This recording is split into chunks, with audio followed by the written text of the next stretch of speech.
Qu'est-ce que l'appel d'air?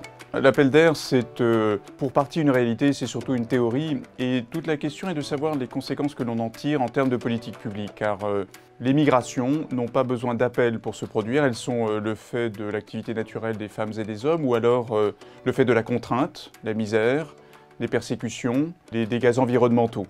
Il est vrai que dans un monde, notamment le monde développé, où les voies d'accès légales à la migration n'ont cessé de se réduire depuis 30 ou 40 ans, alors lorsque quelque part dans un pays l'on améliore les conditions d'accueil, oui, les arrivées augmentent.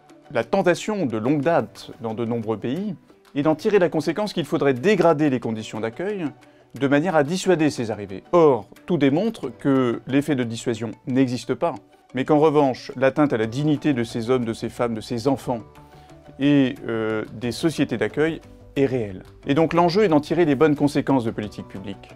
Et la première conséquence, c'est de ne jamais renoncer à accueillir, car c'est une question de dignité et une question d'ordre public.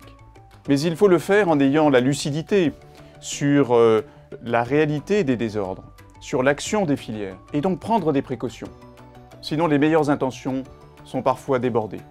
Et il faut veiller à ce que l'ensemble des acteurs, au niveau européen, au niveau national, l'État, les acteurs de la société civile, puissent se coordonner de manière à assurer cet accueil dans de meilleures conditions possibles.